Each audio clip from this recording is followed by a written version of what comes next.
much for taking the time to join us here at the Two Dudes Talk Music tent. There's a camera there. If you can look in there, give the people your name, your band, and where you're from. I'm Vo Simpson, and we are Darker Half.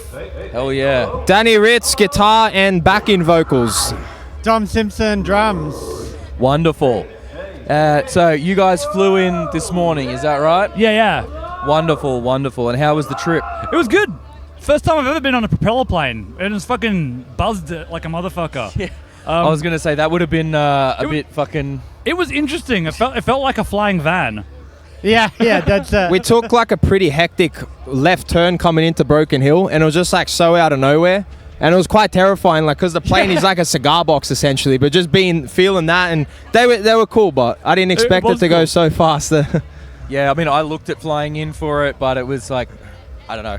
For what it was going to cost me, I'm like, I'll just fly down to Sydney and Kyle can drive out. Yeah, it was very expensive. But I mean, look, we're fucking crazy motherfuckers. We're madmen. So, well, you got to do it. It's got to be done.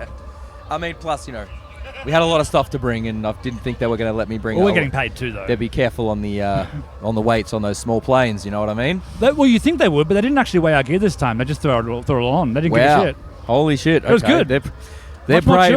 I'd be like packing it the whole time, I think, on the way through.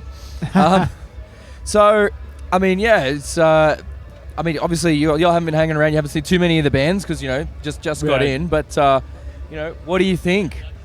Man, what I've seen so far, they've done a fucking excellent job setting this up, eh? The vibe's great. It looks like Mad Max. It does. I feel like when you think about, like, if you were going to go watch a movie and there was a heavy metal concert in the desert, this is what it would look like. Like, it's perfect.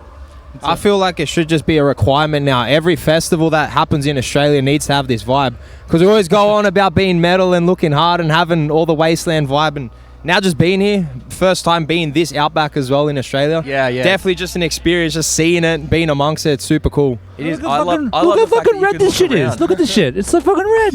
Right in my eyes, thanks. We're gonna be like we're gonna be getting dust out of this shit for like next month. Yeah, you will be. I mean, I just love the fact that I look around and some of the time, like, I can't quite tell what's here is the Mad Max compound. Some of it I can't tell if it's part of the compound or something that someone's brought in with them. You know what I mean? If it's just rubbish, yeah. It really I swear I saw one person camping in a bus before. Like, I was just wandering around over there. Yeah. And I saw him just lying down, chilling in the bus. I'm like, hey, that works. What, the yellow bus? I think the white one over there. Yeah. Oh, okay. There's one down that way. So. Yeah. It's a crazy setup here, and I think this is it's something special in the air besides the dust. Oh, it did. It's like, we got here Friday night. Sorry, my voice is really going. I spent 2 days talking about everything already. Yeah. We got here Friday night, did a little bit of setup, came back yesterday morning, did the rest of it, battled the wind through all of that. Everyone's just been having great vibes all day. Like, I mean, obviously, perfectly clear day today, but people as good as it gets. Now sort of staying under a bit of cover. But, by the time you guys play, it'll be darker. A lot cool and a lot darker, and we'll have a bit more booze in them, and they'll be ready to go, I think. Yeah, I think so. Yesterday was incredible as well. Like, I mean, obviously, Witchgrind to bring it. Oh man, I saw some footage online, and I was like, oh man, I can't wait for this. This is gonna be so fucking cool. We haven't seen something like this since Metal Stock. Yeah, it's just such a cool environment, and like for you guys to be headlining day 2, I think is just like, it makes me fucking happy as a boy from Western Sydney as well. That I'm pretty sure I saw you guys a couple of times coming up back in the day. Like, it's been a long time. Yeah, for sure. I mean, and you guys have been all over the world. So, and the thing is, Ash made a great point when we were talking to him about it on the podcast. He said, you put a festival up like this and people went, where's the internationals? It's like, plenty of bands on this lineup have toured internationally. They are internationals. This is actually something that bugs me too. Based in Australia. Yeah. And it's like when we are touring internationally, we're the international band and people treat us as such, so to speak. Yeah. And then we come back here and it's like, oh, well, you're local. It's like, well, what were we just doing? Yeah, like you guys have been all over the world. You've been representing Australia across the world with metal, and that's like, I think that really does deserve, deserves respect. Oh, thanks, man. And it pisses me off when bands are out there doing that and not getting that respect. Because, as you say, like, you guys go over there and you get treated everyone gets treated better. Everyone gets treated, but like, no, but But you know, it is true. You are treated it's as an international. It's a matter of you guys have been at it for a long time. You deserve the respect, and just because people don't necessarily see what you guys are doing over there, they want to come at it with like, well, you're an Australian band. Like, yes, you're an Australian band, but you've been out there, you've been in the shit, you've been doing it. And I would say it makes it harder being from Australia anyway. When we have to fly to Europe every year to do those tours. We'd have to fly to America to tour in America. We're not an American band. We're not a European band. It makes it a lot more difficult. Exactly. So, who are you looking forward to seeing today in the run up to you guys playing? Well, I'm very curious to see Firestorm because obviously Ash booked us on this, and we've known Bill Yara and through their previous band Soulforge, who we played with a bunch of times when they were still a thing. Flaming Wreckage, because we've been those Flaming Wreckage boys. Me too. We've been good friends with them for many years, and like me personally, I'm not actually a huge death metal fan, but I like death metal bands that write songs rather than just go all out, and I think Wreckage have always been very much like that. They mix a few different styles together. It's a solid blend. Death metal's doesn't do it justice. Exactly. And of course you guys have old mate from Hidden Intent. Chris. That was awesome. When we realized Jimmy was going to be overseas with Jeff for this time period, we were like, oh, who are we going to get to fill in?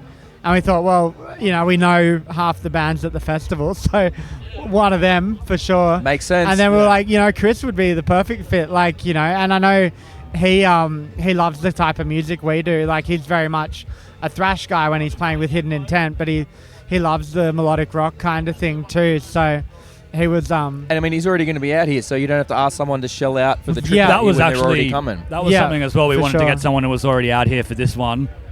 And just vibe-wise, he matches Jimmy's personality. A bass player that's sick at his instrument, loves beers, and loves partying, having a good time. It's people will think, is that their real bassist tonight? So I think we're going to get the closest thing to what we would have had without a lineup change with Chris. Amazing. Well, look, we won't take up any more of your time. Thank you so much for stopping by and chatting with us and making that time. We had a great time talking with you on the podcast, and I cannot wait to see you guys live again after so long. For those who are watching at home and maybe want to follow you guys and keep up with what you got going on, where can people find you? At all socials, we are Darker Half on Facebook, Instagram, Darker Half Official. Should just be Darker Half on YouTube, but there are 3 main ones, so you'll see all of our cool videos and keep up to date with the most recent news there. And stay tuned. We have a new album coming out next year and more touring like we've been doing and kicking ass. Amazing. Well, we'll have to get you back on the podcast to talk about the new album when it's ready. Would love to. Yeah. Sure. Thank you. Can't wait. Thanks, guys. Thank you so much. Thanks very much.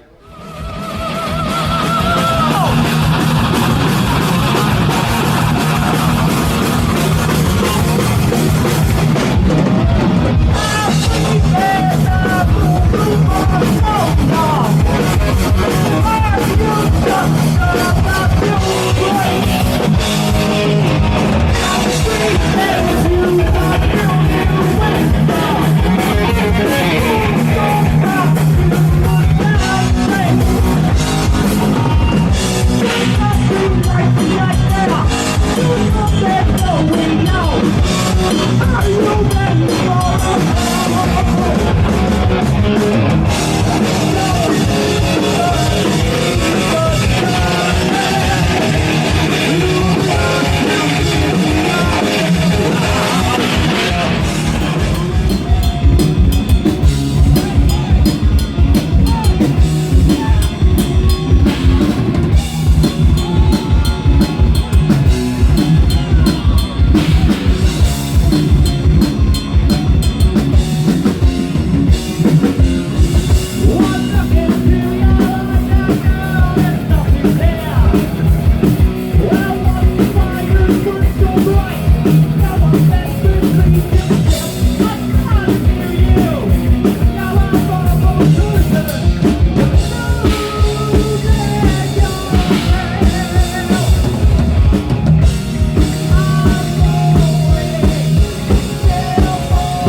very much for watching today's video. We really hope you had a good time with us.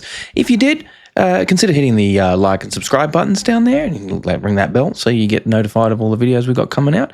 And we do also have a Patreon.